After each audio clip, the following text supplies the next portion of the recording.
fara ne ta gabas ta tsakiya. A ƙarshe dai kasar Amurka ta tsoma hannun ta kai cikin wannan rikici na yankin. Tana kokarin tura dakarun sojin ta zuwa Isra'ila domin su taimaka musu. Mafarki ne da ta jima tana yi, wato ganin bayan Iran, wanda ke nufin cewa ba kawai yaƙi ne za a tsakanin Iran da Isra'ila ba, sai dai mu ce yaƙi tsakanin Iran, Amurka da Isra'ila. To kafin dai ku cikakken labarin ga wasu kanin labaran. Ƙungiyar mayakan Lebanon ta kai wani mummunan hari da jiragen yaƙi marasa matuƙa kan sojin Isra'ila wanda ba su taɓa ganin irinsa ba a ranar Lahadi. Sojin Koriya ta Arewa sun shirya buɗe wuta akan iyakarsu da Koriya ta Kudu, za ku ji dalili. Kazalika za ku ji cewa ƙasar Libya ta kulle 'yan wasan ƙwallon ƙafar Najeriya su faɗi gus a filin jirgi na tsawon sa'o'i 20. Babu abinci, babu ruwan sha, wasu sun kira hakan da garkuwa da su. Labarin zamu tattauna akai kenan a cikin shirin namu na yau. Kasar Amurka za ta tura dakarun sojin ta har guda 100 zuwa Isra'ila, kuma a tare da su za su taho da wani hatsabiyin makamin kare sararin samaniya da ake kira da THAAD Missile Defense System.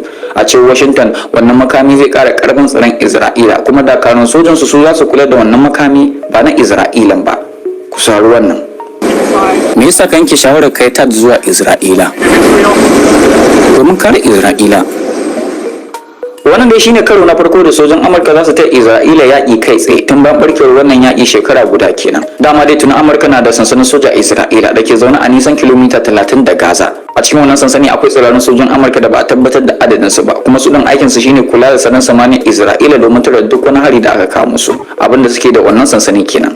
Tun daga watan da gabata ne Amurka ta fara da sawunta a gabas da take ta fuskar soji. Da fari sun tura karin dakarun soji. Akalla dakarun soji 2,000 zuwa 3,000 ne Amurka ta tura zuwa gabas da tsakiya a watan da ya gabata kawai, zuwa sansanoni daban-daban da take da su a yankin. Bugu da ƙari ta tura karin jiragen yaƙi na ruwa. Zuwa yanzu Amurka na da jigajigan jiragen yaƙi na ruwa har guda 6 a gabas da tsakiya.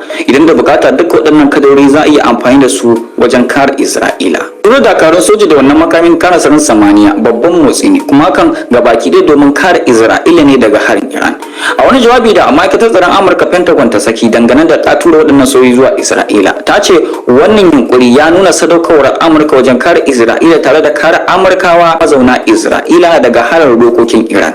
Wanda dama aikin wannan makamin kare sararin samaniya kenan na THAAD, tare manyan rokoki irin waɗanda Iran ke harba musu. An ce shi wannan sabon makami da Amurka za ta tura zuwa Isra'ila yana kamanceceniya da kasar Rasha sabuwar kira da ake kira da S-400 Missile Defense System. Duk THAAD ɗaya yana da maharbin dokoki har guda 6, akan ɗora shi ne akan babban mota, kuma yana da harsashai har guda 48 da suma manyan rokoki ne. Bugu da ƙari yana da na'urorin bin diddigi da kansa ba kamar sauran ba da sai an ba su umarni an nuna masu inda za su kai hari. Sojoji har guda 95 ne ke kula da wannan makami, ita kuma Amurka ta ƙara 5 akai sun zama 100. Amma tambaya ana ita ce shin ya kamata su yi hakan? Shin ko dai suna fargaba wani hari ne daga Iran? Domin Iran ɗin ta zayyana abin da ke ranta. Ku saurari sabon barazanar da suka yi a ƙarshen makon da ya gabata.